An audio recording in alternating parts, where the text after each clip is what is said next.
बिस्मिल्लाहिर्रहमानिर्रहीम अस्सलाम वालेकुम। भरा का कमेंट है, गाजी हाँ के नाम पर डेरा गाजी हाँ है, इस्माइल के नाम पर इस्माइल रहीम यार हाँ, ये सब बलोच सरदारों के नाम हैं। सानू भी पता मेरा वीर मुजफ्फरगढ़ जेड़ा ना वो सुल्तान मुजफ्फर दे सदूजई दे नां ते वे। शुजाबाद जेड़ा मुल्तान दा जेड़ा ओहदे वालिद साहब सन शुजा, उन्हां दे नां ते वे। ते एह्दा की मतलब है, पश्तूना दे शहर ने। एक शहर दे जेड़े बादशाह हुंदे ने बहावलपुर, ਉਹ ਅਬਾਸੀ ਦੇ ਨਾਂ 'ਤੇ ਵੇ ਕਿ ਉੱਥੇ ਅਬਾਸੀ ਸਭ ਤੋਂ ਵੱਡੀ ਬਰਾਦਰੀ ਇੰਜ ਨਹੀਂ ਹੁੰਦਾ।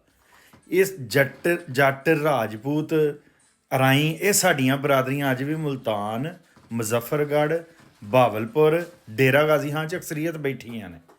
ਡੇਰਾ ਗਾਜ਼ੀ ਖਾਂ ਦੀ ਮੈਂ ਮਰਦਮਸ਼ੁਮਾਰੀ ਵੀ ਦਿੱਤੀ ਸੀ 1881 ਦੀ ਮਰਦਮਸ਼ੁਮਾਰੀ 'ਚ ਜੱਟ ਜਿਹੜੇ ਨੇ 45,000 ਜ਼ਿਆਦਾ ਹਨ ਬਲੋਚਾਂ ਨਾਲੋਂ। ਅਤੇ ਫਿਰ 1931 ਦੀ ਮਰਦਮਸ਼ੁਮਾਰੀ 'ਚ ਜੱਟ ਘੱਟ ਗਏ ਸਨ ਕਿਉਂਕਿ ਉਹ ਬਲੋਚ ਬਣ ਗਏ ਨੇ। ਫਿਰ ਉਹ ਇੱਕ ਭਰਾ ਹੈ ਸਾਡਾ ਗੋਂਦਲ, ਉਹ ਡੇਰਾ ਗਾਜ਼ੀ ਖਾਂ 'ਚ ਬੈਠਾ ਹੈ। ਉਹ ਆਂਦਾ ਅਸੀਂ ਗੋਂਦਲ ਹਾਂ ਔਰ ਬਲੋਚ ਹਾਂ।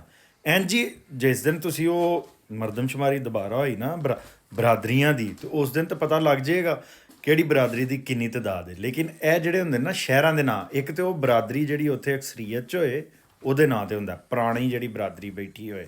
ਜਿੰਝ ਗੁੱਜਰਾਂ ਵਾਲਾ ਗੁਜਰਾਤ ਹੈ, ਗੁੱਜਰ ਹਾਂ ਇਹ ਗੁੱਜਰ ਬੈਠੇ ਸਨ, ਗੁੱਜਰਾਂ ਦੇ ਪਿੰਡ ਸਨ, ਇਹ ਅੱਜ ਸ਼ਹਿਰ ਬਣ ਗਏ ਨੇ। ਲੋਧਰਾ ਜਿਹੜਾ ਉਹ ਲੋਧਰਾ ਜੱਟਾਂ ਦੇ ਨਾਂ ਦੇ ਉੱਤੇ ਵੇ। ਅਤੇ ਦੂਸਰਾ ਨਾਂ ਹੁੰਦਾ ਕਿ ਕੋਈ ਜਿਹੜੇ ਹੁੰਦੇ ਨੇ ਕਾਬਜ਼ ਫੌਜਾਂ, ਉਹ ਆਪਣੇ ਨਾਂ 'ਤੇ ਰੱਖ ਲੈਂਦੀਆਂ ਨੇ।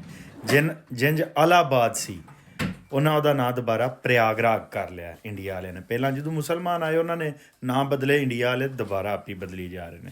ਇਲਾਕੇ ਉਹਨਾਂ ਕੌਮਾਂ ਦੇ ਹੁੰਦੇ ਨੇ ਜਿਨ੍ਹਾਂ ਦੀ ਅਕਸਰੀਅਤ ਉੱਥੇ ਬੈਠੀ ਹੋਏ। ਅਤੇ ਮੁਲਤਾਨ, ਡੇਰਾ ਗਾਜ਼ੀ ਹਾਂ, ਰਹੀਮ ਯਾਰ ਹਾਂ, ਬਹਾਵਲਪੁਰ ਦੇ ਵਿੱਚ ਜੱਟ ਰਾਜਪੂਤ ਅਤੇ ਅਰਾਈ ਅਕਸਰੀਅਤ 'ਚ ਬੈਠੇ ਨੇ।